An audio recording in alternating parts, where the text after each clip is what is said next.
Le royaume de France fut longtemps l'un des plus puissants d'Europe. De Clovis le Franc au dernier jour de la dynastie des Bourbons, du règne austère de Saint-Louis à celui de Napoléon III, vous allez revivre 15 siècles de notre histoire. Nous allons vous raconter les monarques français entre conflits, trahisons, rivalités et alliances. Vous écoutez Philippe II, première partie.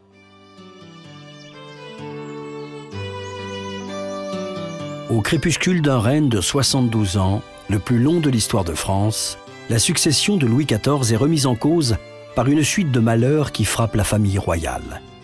La minorité de Louis XV, enfant roi à l'âge de 5 ans, ouvre le champ des possibles. Durant cette époque siècle de Louis XIV et la vibrante révolution des Lumières, le pouvoir est confié au régent Philippe II, duc d'Orléans, petit-fils de France et neveu du roi Soleil.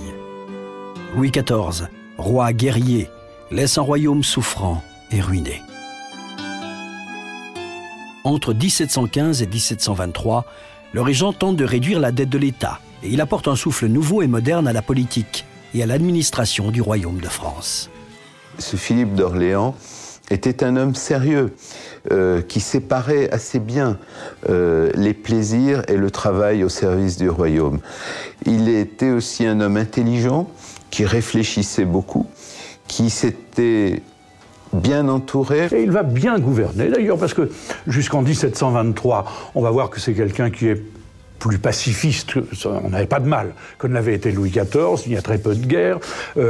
La crise économique, il essaye de la résoudre en faisant appel à ce monsieur qui avait une imagination de génie, qui était John Law, celui qui a eu l'idée de fabriquer la première monnaie papier de l'histoire. Michel de Decker, écrivain d'histoire. Donc le régent assure un gouvernement assez confortable et assez sérieux.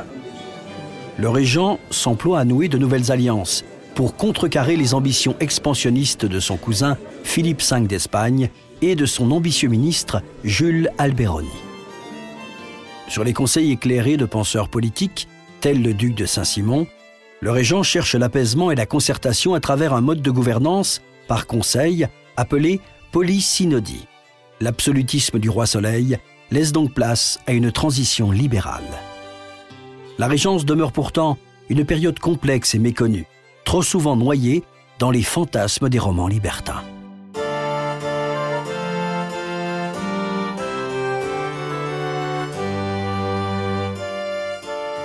Éduqué par sa mère, la brillante Anne d'Autriche, et par son parrain, le cardinal Mazarin, dans l'idée qu'il doit s'affirmer comme le plus glorieux roi d'Europe, Louis XIV règne d'une main de fer sur le royaume de France depuis 1643. Il poursuit l'effort initié par Louis XIII et son principal ministre, le cardinal de Richelieu, vers l'affirmation de l'absolutisme royal. Il a la volonté, on pourrait même dire la volonté forcenée, de s'affirmer comme le plus glorieux roi d'Europe.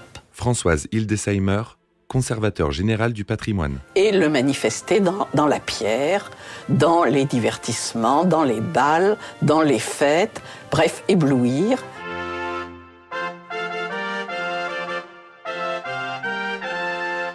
Louis XIV écrit que c'est sur les préséances et les rangs que les peuples mesurent leur respect et leur obéissance. Pour gouverner sans partage, il s'emploie donc à asservir la noblesse, contraignant les seigneurs à quitter leurs terres pour vivre auprès de lui et à se soumettre au cérémonial de l'étiquette qui codifie la journée royale.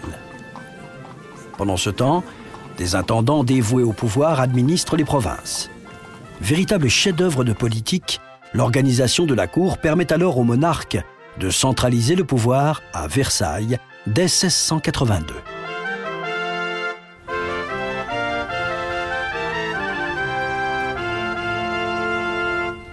Le chef-d'œuvre politique qu'est Versailles, c'est de faire en sorte que les seigneurs n'aient plus envie d'être dans leur château et d'être parmi l'argent. Jean-François Beige, écrivain. et qu'il n'est rien de plus pressé, de plus important pour eux que d'être vus par le roi ou d'avoir une petite fonction, parfois des fonctions de domesticité. De grands seigneurs ont accepté d'être gentilshommes de la cour pour avoir l'honneur de tenir le vêtement du roi, pour avoir l'honneur de lui porter son épée, d'assister au coucher, au lever royal, à toutes ces scènes de la vie publique où il fallait être vu.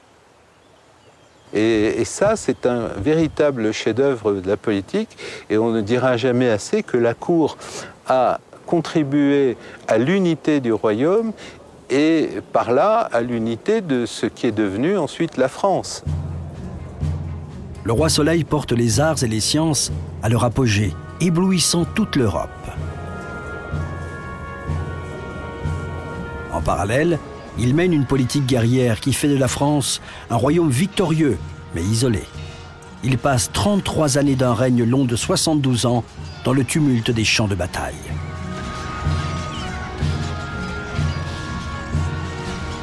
Le souverain s'appuie sur des hommes de confiance. Pendant que Louvois réorganise l'armée française, dans le but d'en faire une invincible machine de guerre, Vauban s'emploie à construire des places fortes stratégiques, formant une véritable ceinture de fer pour défendre les frontières du précaré royal. Colbert se charge, quant à lui, de réformer l'administration et d'équilibrer tant bien que mal les finances du royaume face à l'insatiable appétit guerrier du roi. Colbert va mettre en place une politique que l'on appelle mercantile, qui repose sur l'idée qu'un royaume est riche s'il dispose de nombreuses espèces d'or et d'argent. Et pour se les acquérir, il va falloir avoir une active politique industrielle et d'exportation. Il faut vendre à l'étranger. Aussi, Colbert va développer tout un réseau de manufactures. Il va aussi essayer de développer pour cela une marine. Bref, ses principaux succès, c'est l'économie. Sauf que, effectivement, tout cela va se heurter à la politique belliqueuse de Louis XIV, qui, elle, va être coûteuse et va contrecarrer cet effort de redressement économique.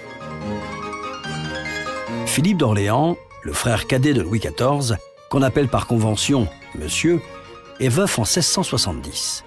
Prince du sang appartenant à la maison royale de Bourbon, il demeure donc un très beau parti. En 1671, il épouse en secondes noces Charlotte-Élisabeth de Bavière, la princesse palatine. Le roi apprécie le franc-parler et l'érudition de sa nouvelle belle-sœur devenue, après la reine, la femme la plus importante de la cour. Le grand théâtre des courtisans, sans cesse suspendu entre faveur et disgrâce, et la rigidité de l'étiquette imposée par Louis XIV, offrent alors à Madame une inépuisable source d'inspiration. La princesse palatine laissera à la postérité une abondante correspondance qui témoigne des mœurs de la cour et fustige l'hypocrisie des courtisans. La ligne de force de tout son règne, il a voulu toujours amoindrir le pouvoir des seigneurs, ou fabriquer une noblesse un peu nouvelle qui lui devrait tout. Et il a toujours préféré les nobles qu'il créait lui-même.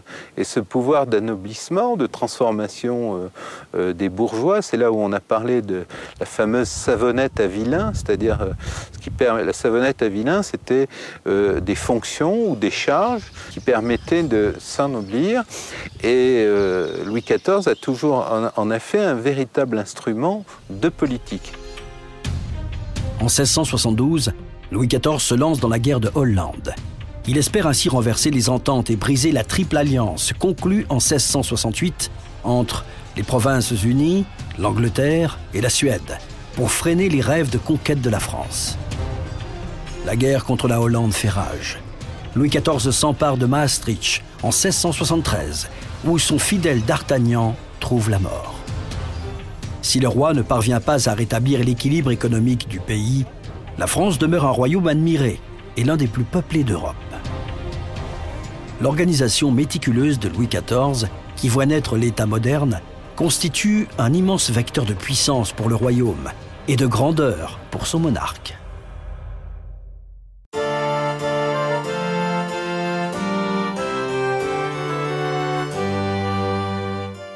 Le 2 août 1674, au château de Saint-Cloud, la princesse palatine donne naissance à un petit-fils de France, Philippe, d'abord titré duc de Chartres. Nul ne peut prédire l'incroyable destin de cet enfant que rien ne prédestine alors à devenir régent du royaume. On accompagne son éducation par l'étude des armes, de la diplomatie et de la culture ancienne, évidemment le grec et le latin.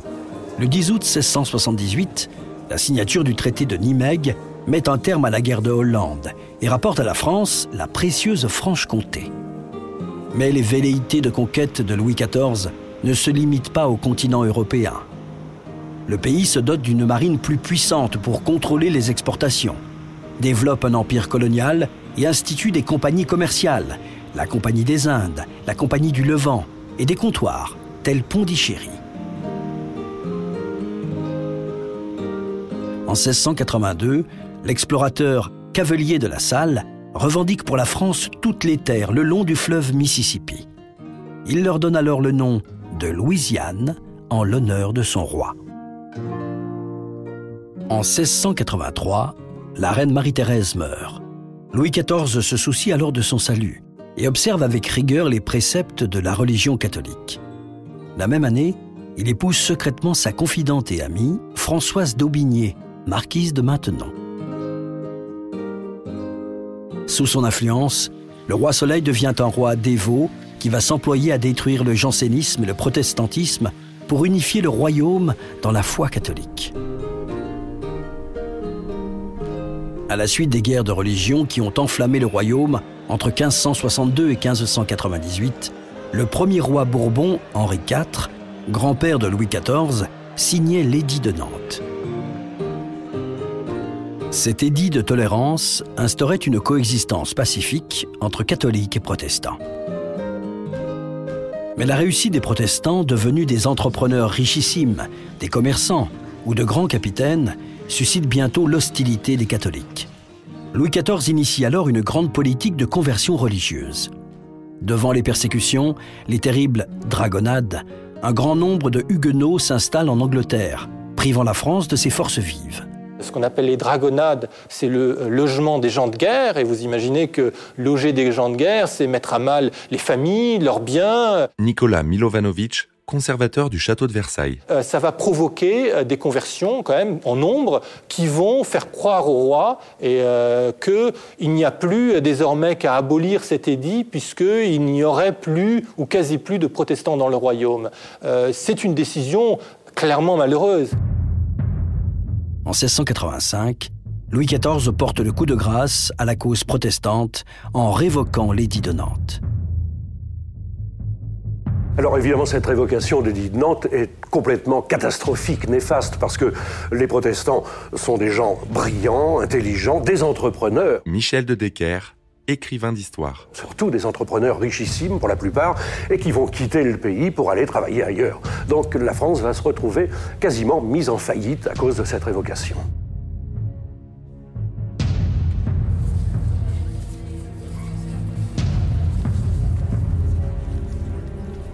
La politique belliciste et provocatrice de Louis XIV, alors au sommet de sa gloire, unit bientôt toute l'Europe contre lui. En 1686, il affronte les puissances européennes coalisées de la Ligue d'Augsbourg qui souhaitent mettre fin à l'hégémonie de la France. Philippe est un jeune homme intelligent et travailleur. Il est passionné par la géographie. Il s'intéresse paradoxalement, parce que c'est le grand sport de la noblesse, assez peu à la chasse, alors qu'il n'a rien contre l'idée d'embrasser une carrière militaire. L'héritier de la branche d'Orléans est bientôt en âge de se marier.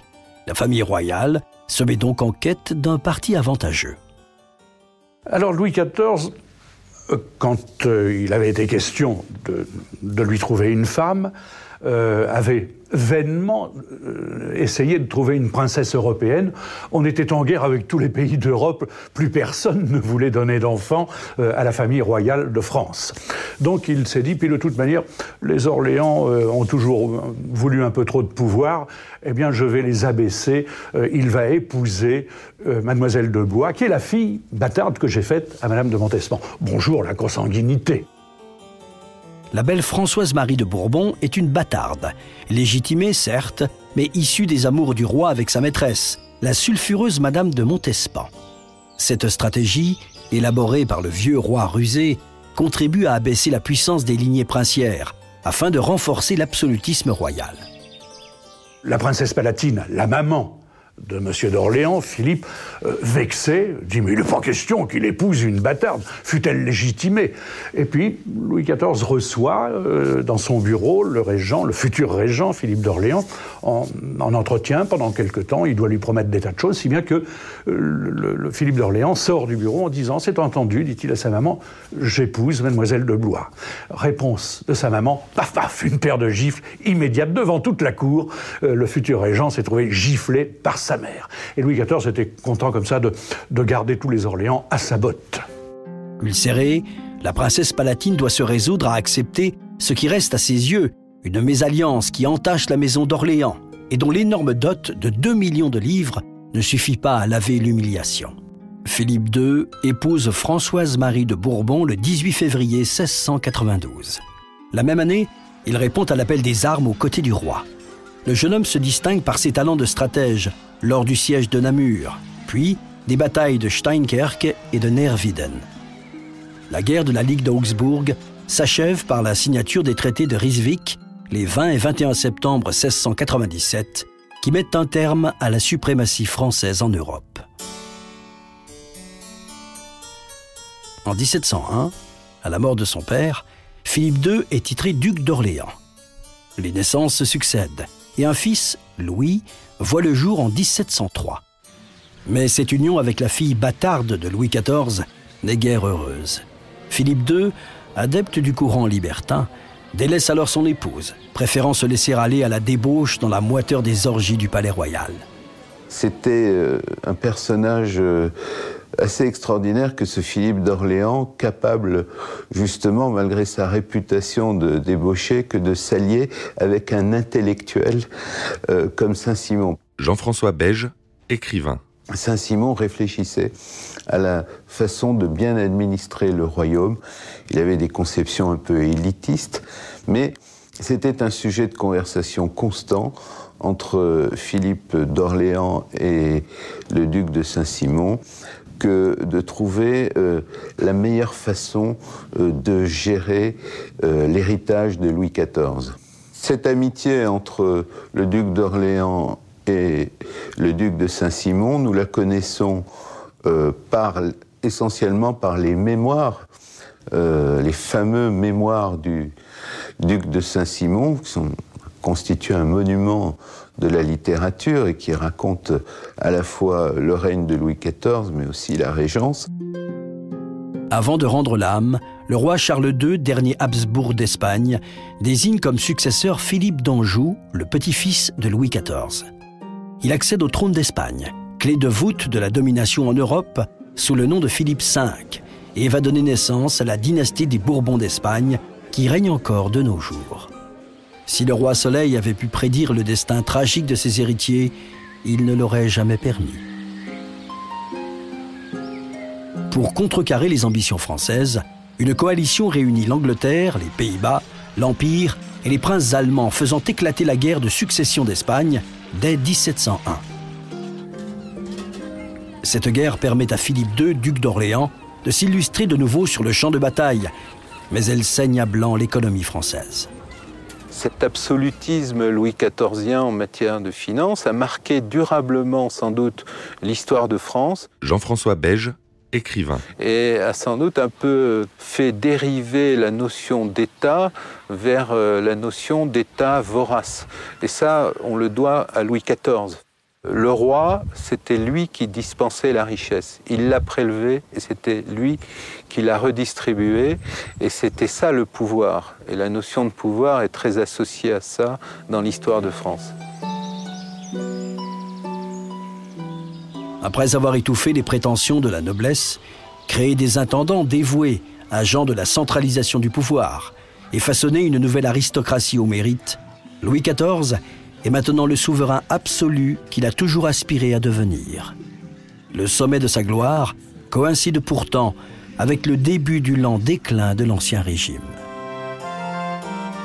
Alors que sa succession semblait assurée, le roi Soleil voit disparaître un à un ses héritiers.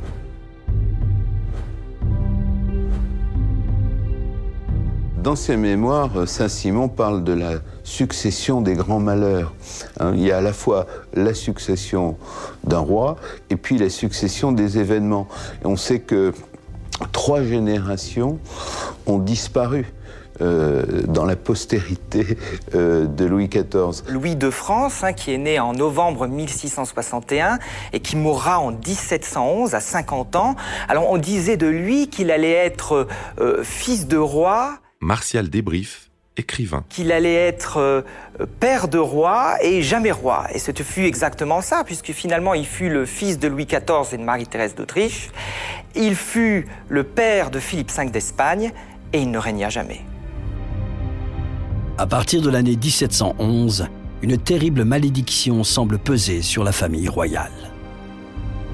En 1711, Louis XIV est un vieux monsieur, mais qui règne encore. Il a encore 4 ans devant lui. Michel de Decker, écrivain d'histoire. Et il a un fils qui peut le remplacer, qui a une 50aine d'années, c'est le grand dauphin. Et oui, mais le grand dauphin meurt en 1711. Donc, plus d'espoir de ce côté-là. Dieu soit loué, le grand dauphin avait lui-même un fils, surnommé le dauphin, qui est susceptible d'hériter la couronne. Non, il n'en est pas question non plus, parce qu'en 1712, c'est-à-dire l'année suivante, le dauphin lui-même meurt. Alors, que va-t-il se passer? Eh bien, le dauphin avait, Dieu merci, 2 fils. Et oui, mais parmi ces fils, il y en a un autre qui meurt en 1714, et il n'en reste qu'un tout petit qui a 5 ans, en 1715. Ce sera notre futur Louis XV. La guerre de succession d'Espagne est longue et désastreuse pour la France. Si la victoire de Denain en 1712 redonne un peu d'ardeur à l'armée française, l'économie en sort exsangue et la vie à la cour devient morne, chaque famille ayant perdu des proches au combat. La guerre s'achève enfin avec les traités d'Utrecht signés en 1713. Louis XIV a 2 autres petits-fils, Philippe V, devenu roi d'Espagne et qui a renoncé à toute prétention sur la couronne de France, et Charles, le duc de Berry, qui succombe en 1714 des suites d'un accident de chasse. Louis XIV sombre alors dans une humeur noire. Le destin du royaume est désormais lié à la survie de son fragile arrière-petit-fils, Louis, le duc d'Anjou. Ce dernier, malade, reprend miraculeusement des forces grâce à la bienveillance de sa gouvernante, Madame de Ventadour, qui interdit aux médecins de l'approcher, préférant le soigner elle-même.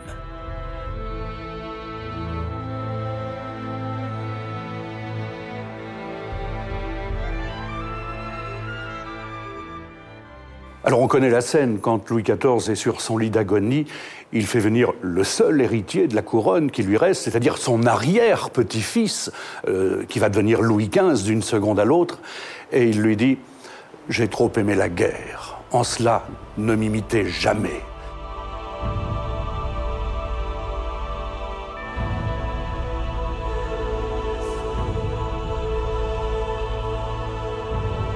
Louis XIV s'éteint le 1er septembre 1715, cédant sa couronne à ce petit roi âgé de 5 ans.